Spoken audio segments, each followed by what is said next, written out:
Welcome to Beyond the Pages. I'm your host, Arlene Reyes from Donnelly.media. In this podcast, we go beyond the headlines, diving deep into the stories that matter most to our communities. The people you hear from aren't just sources, they are the story. We sit down with the very individuals living it, shaping it, and driving it forward, bringing you their insights, their experiences, and their perspectives. So stay with us, because the most compelling stories don't end on the page. They're just getting started. Welcome to Beyond the Pages. I'm your host, Arlene Reyes, and today I am sitting with Tira Kelly from Tira Cooks. How are you, Tira? I'm fantastic. We did a story on you on the Hook magazine some time ago. Yes. You were actually on the cover. Yes, I know. Looked fabulous with your outfits. Let our audience know, a little more about yourself and how you got into what you're doing today. So how I got into it was while I was in college, I was working for Michael Kors, a very big designer, and Versace as the visual merchandising. And I loved it. Loved the customers, loved the clothes. So when I was transitioning from going to school, in medical school, I was like, I need something because these scrubs are not working. So you were in medical school? I was going and I did not like it. It was really hard on your body. People don't realize that when you're 12 hours plus not eating, not sleeping on someone else's time, because I do it as a fashion designer now, but it's different whenever you're doing it for someone else versus yourself. And whenever you need that sustainability and growth within yourself, you could see it whenever you're having your own business. So whenever I took that bet on myself, I was like, I can do it. I know how to sew. Let's learn how to sew. Let's be walking billboard and wear your clothes. And my goodness, every time someone sees me, they're like, can I get your business card? Can I follow you? Because most designers don't wear their clothes, which is very surprising. Mm-hmm. Yeah. I mean, a walking billboard is a great analogy because, marketing is so important and there's so many different aspects of it. Yes. For you to advocate for yourself. Right before we started recording, we were talking about someone that you designed something for was on the news. Yes, they were. Davita, fashionista. We love her. She's from Philly Influencer Mixer, and she was fortunate enough to have an interview, and I was able to style her, which is amazing. Yeah, that's great. And then it's beyond styling because it's not just you're styling a person. No. You're creating something Absolutely. to fit them. Absolutely. So the really unique part about Tira Cooks is we have 3 aspects. We are ready to wear where you can just buy and I never see you. We have the styling, but then really the intimate portion of it is something that you really don't get often, which is the couture aspect. You are able to come in, we do a consultation. You say, hey, I just want something nice, or it's for a special event, And then after that, we go from your body measurements. You get comfortable with your body because clothes do not fit the way it's supposed to. Mm-hmm. So you understand that it's not you, it's the clothes you're wearing. We live in America, European cuts are not here, but whenever you have custom fit, you can get something that fits your body, fits you, and the colors are sustaining your undertones, so you're not feeling washed out. Every time you take a picture, you're feeling so confident that you want to wear the outfit all the time. So that's the really nice aspect of custom versus just going to get something offline. Right. And then you mentioned about designing something for yourself for your scrubs to replace them. When did you first design something for someone else? Wow, good question. This recently, it was really nice. Her name is Zoida. She just got the resolution for City Hall, and I wanted something to match her brand colors. And whenever she was getting the 25th anniversary, she actually didn't have anything planned. So I was like, how can I do something very quick, but then also intimate for her because she didn't want to just jump in. And it was really nice because it was her first experience even having something that was just for her, not a gift from a family member. It was more of for her. You know, whenever you're a woman, you want to be able to buy pieces and not feel guilty about it. Right. And a lot of times whenever we grow up, we feel guilty about just looking nice, which should not be. We should feel confident. We should want to look nice because that's just who you are naturally as a woman.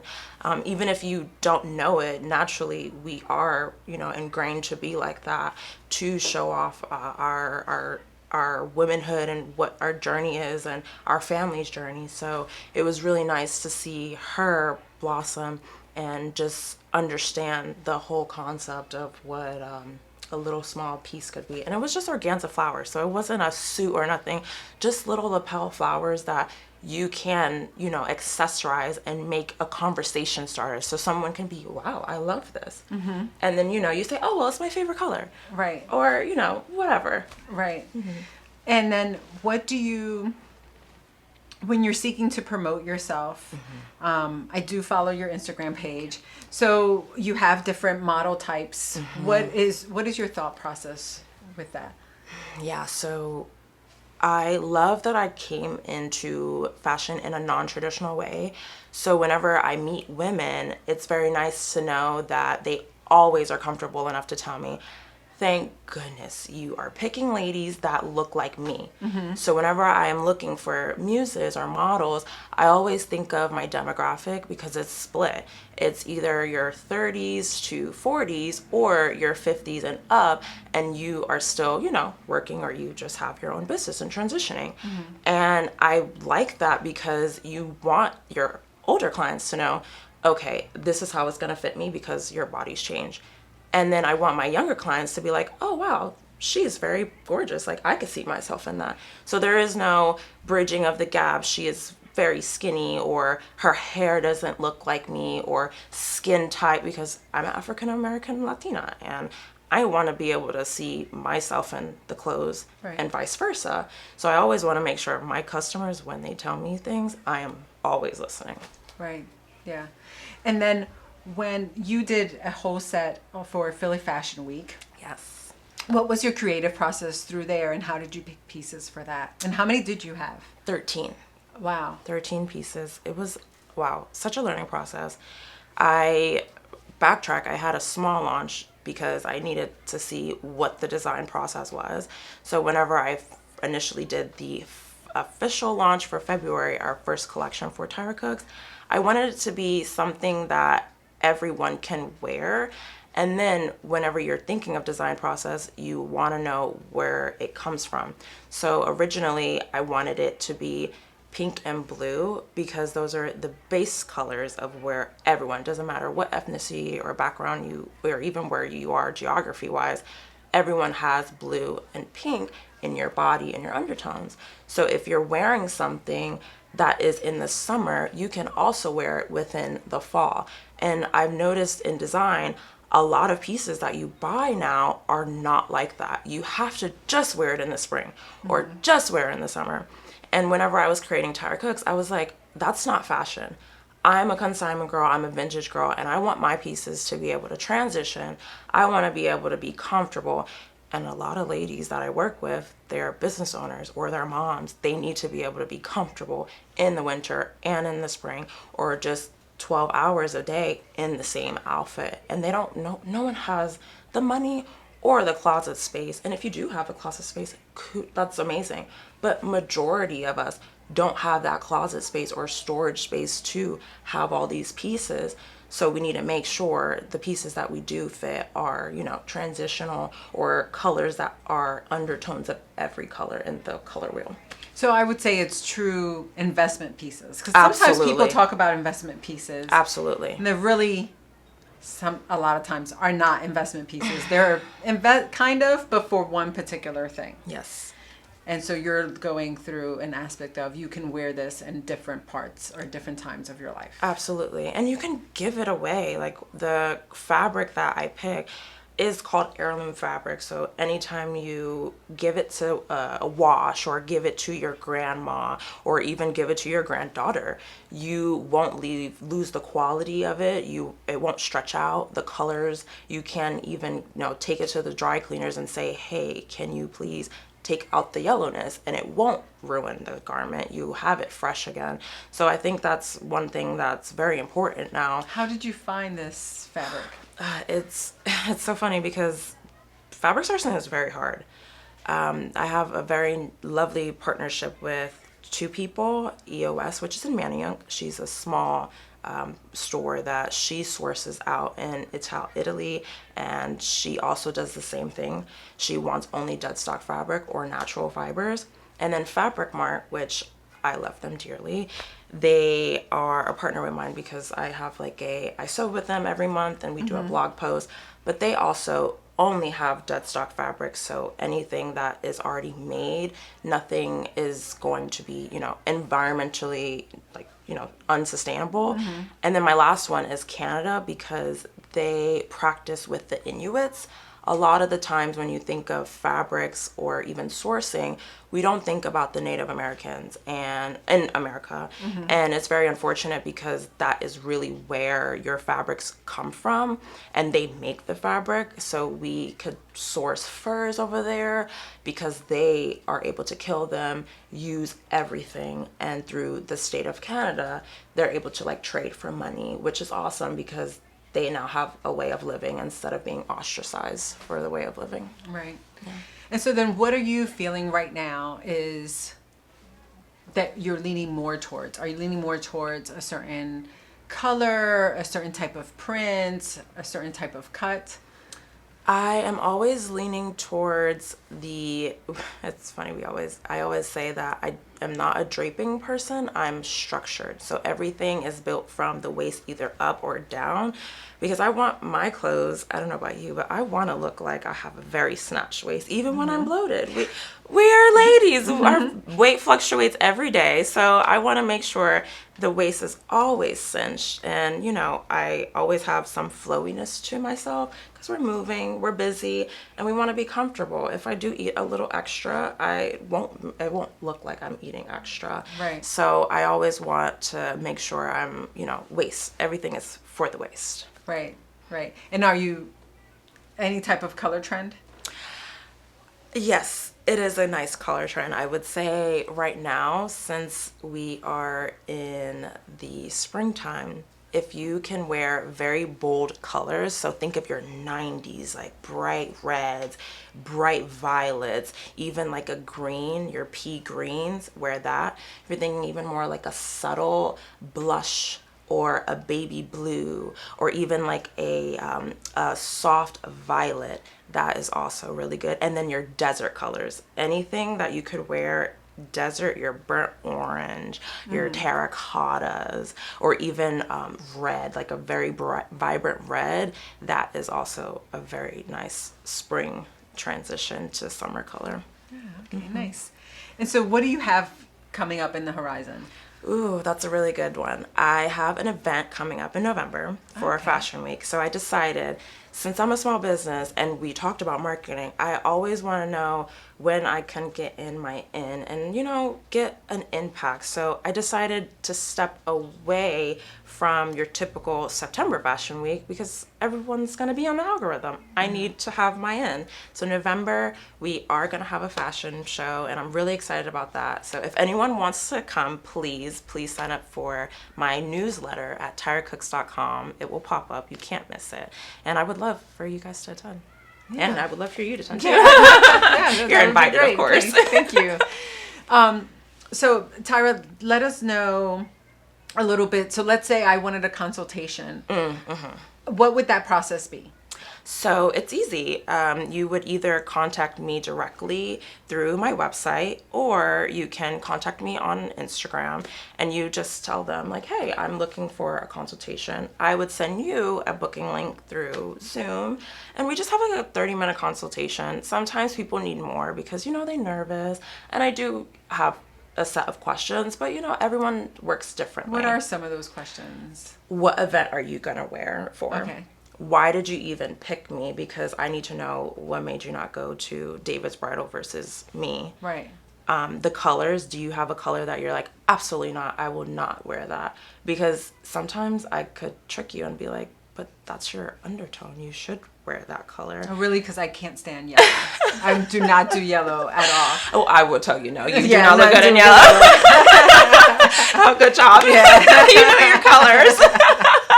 I love that. Yeah. I love that. But I see that you love purple. Yes, I do love purple. I heard that was your favorite color. It is my favorite color. Yeah, Awesome. Purple is definitely my favorite color. You look fabulous. Yeah, thank you. You look very fabulous. Thank you. But I would just ask, even the silhouettes, are you familiar with any silhouettes that you want? Because sometimes whenever you go in, it's like wedding shopping. Right. You're like, I want a strapless dress, mermaid, lots of sequins. So then it helps me understand, okay, this is the basis point. And then sometimes people don't even know, but we talk about fabrics because if you're not educated about fabrics, you don't understand why some dresses are so scratchy and make you sweaty and you're like, get it off me. And then or just cling to the wrong places. Okay, and it's like, stop buying that polyester. We don't need polyester. We need that structured wool that will make you just look so amazing and curvy that you wouldn't want to not wear your wool coat every winter that you grab. And that's really just really getting to know them. If they're a mom, if they're wearing this all the time, you also need to know because you want them to be comfortable and be able to get dirty in it, you know.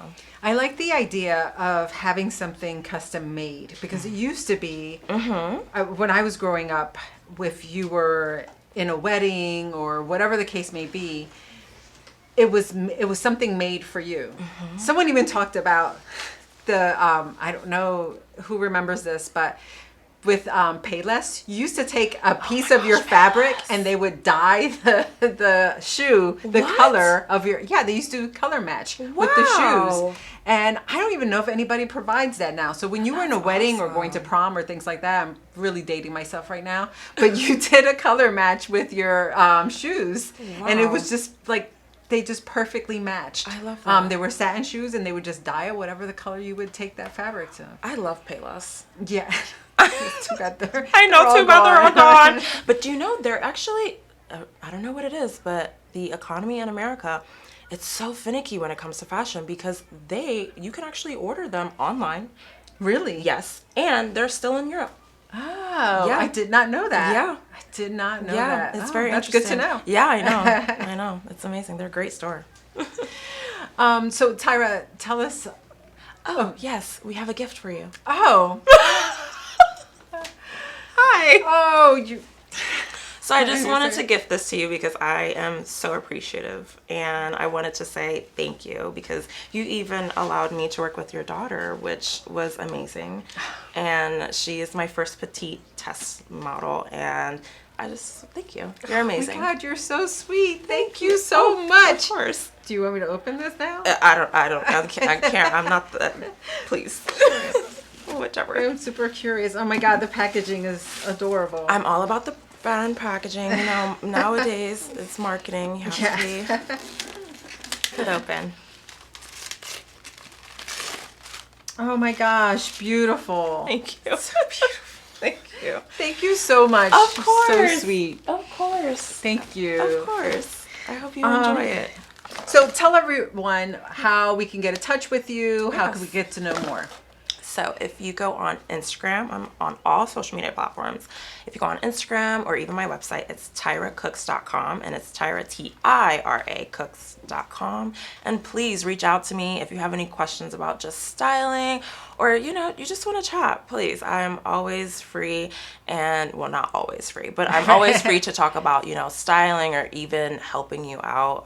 It's a journey. I always want to let people know getting comfortable in your body and knowing your silhouettes, it takes time. Don't expect to go on Pinterest and pin everything up and go in a store and it's gonna be your end all be all. You really have to work with me or even your friends, and it's a journey and everyone goes up and down in it and you'll have fun. All right, perfect. Thank you so much, Tira, and thank you all for joining us. Thank you.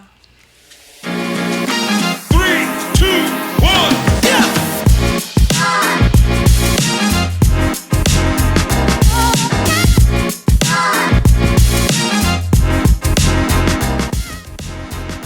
episode of Beyond the Pages is sponsored by Tommy's Barbershop in Haddonfield, New Jersey. Tommy's Barbershop, providing pristine cuts and styles since 2021. Call 856-524-1528 to book your appointment today.